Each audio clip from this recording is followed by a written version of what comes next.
Cronkite News reporter Alex Reese is in our Washington bureau with details. Alex?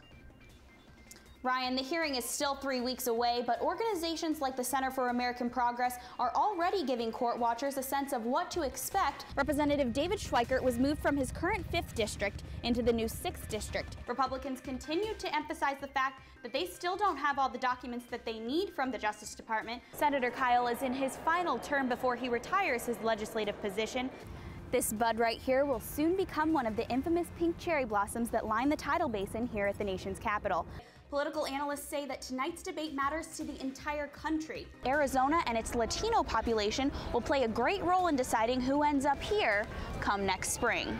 Heavy winds across the valley caused a dust storm around 1 o'clock today to improve security on the Indian reservations and in turn improve security for the rest of the country. Live in Washington, D.C., Alex Reese, Cronkite News.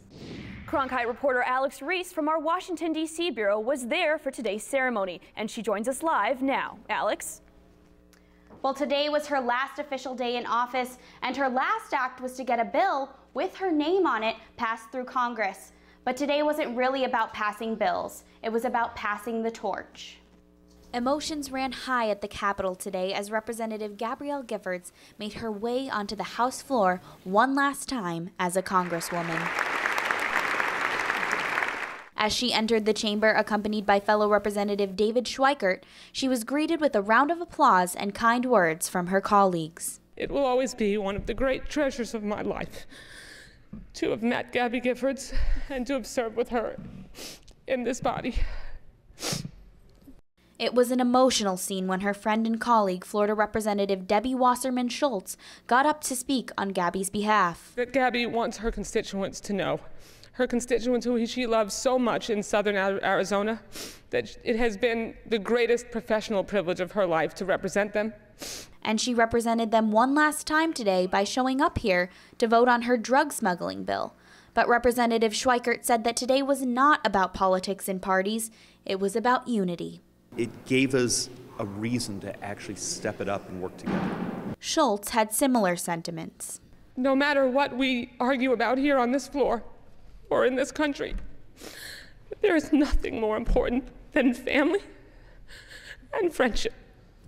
As Giffords made her way up to the podium to hand in her formal resignation letter, she was greeted by an emotional speaker, John Boehner. And then she walked out of the chamber, surrounded by friends for the last time, but before she could get away, she had one final farewell. I miss you.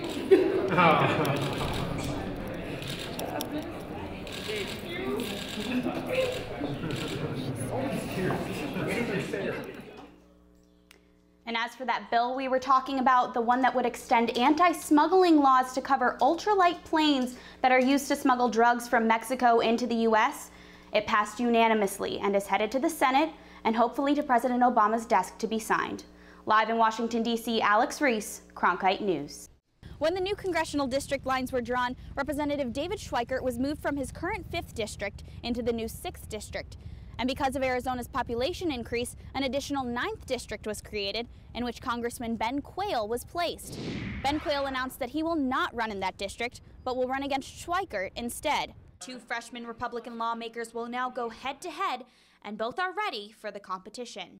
I actually look forward to the opportunity to be able to stand up and say, look, here's what we've accomplished, here's where we are in the issues, and be able to compare those. In one corner lies current District 5 Representative David Schweikert, who says he has the experience. Not only having run a business and grown up and gone to school here, but I've also been the county treasurer in the legislature. But Ben Quayle says he has just as much experience, but he also has something else: boundless optimism. Well, I think anybody who's ever bet against America has been wrong.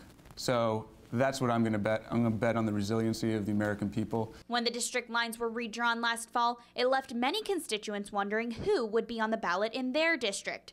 But after Quayle announced on Monday that he would run in the new 6th district against Schweikert and not in the new 9th district, where he faces a strong Democratic presence, the Republican battle was on. The 6th district is actually about 2/3 of my current constituents, and I wanted to continue to represent the vast majority of my current constituents. But Schweikert says that since Quayle's announcement, he has had more campaigning support than ever before. My phones have blown up the last 24 hours from people who want to get involved and help us.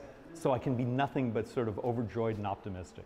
And Quayle is ready for the competition. Well, I think they're just going to have a robust debate. We're going to be talking about a lot of issues, and I hope that that's what we're going to be focusing on, some high-level issues that face Arizona, face the district, and face the country.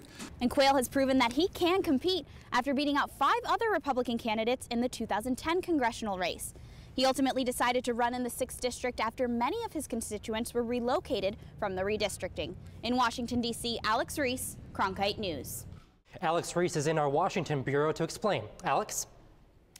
Nathan and Lena, the countdown has begun. If lawmakers can't agree on a balanced approach to spending cuts in the next few months, there's a law that will do it for them. And Arizona senators called that a worst-case scenario.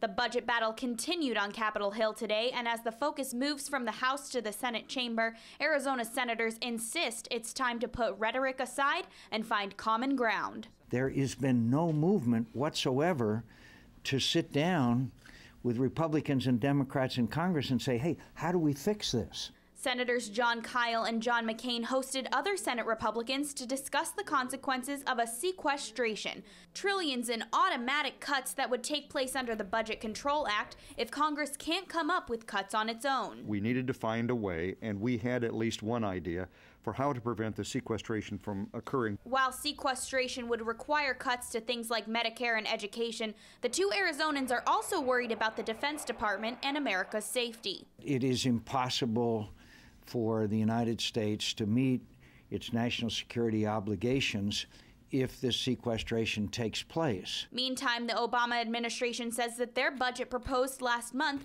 would resolve the deficit and prevent unnecessary budget cuts. We believe this deficit reduction, which would more than cover the cost of the sequester, should actually, a balanced package should be enacted by Congress to replace the sequester that, absent any congressional action, will take effect in 2013. But McCain insists there's no time to lose. To rely on a lame duck session would be a great disservice to the American people and the men and women who are serving it in uniform. Despite those concerns, one expert told us today that the general consensus in Washington is that the budget probably won't be resolved before the November election, meaning we'll remain in a gridlock until at least next year. Live in Washington, D.C., Alex Reese, Cronkite News. Cherry blossom season is here in D.C., and the trees are attracting tourists from across the country. They're beautiful. We just read the history. I didn't realize they were a gift from Japan. But the pretty pink blossoms will appear a bit early due to above-average temperatures. The National Park Service originally projected the buds to be at peak bloom from March 24th through the 31st, but now the blossoms will be at their best 4 days earlier because of the warm weather. The high in the nation's capital is expected to hit about 80 degrees today. That's almost the same temperature as in the valley, where highs will sit in the low to mid-80s. Temperatures in the Northeast are breaking records, with highs expected to be 10 to 25 degrees above average for this time of year. But that's not stopping tourists from enjoying their vacation. My husband and I came here, 4 years ago when it was raining this time of year. And locals say they are ready to whip out their summer clothes. I just got the spring jacket. The winter jackets I put away. I'm done with that. But is this gorgeous DC weather here to stay? The answer is yes. Temperatures next week won't be quite as high as today and tomorrow, but we will continue to see highs in the low to mid-70s all through next week. So if anyone has plans to come out east for spring break and see the cherry blossoms, next week will be the perfect time. Not only will these guys be in full bloom, but there will be gorgeous weather as well.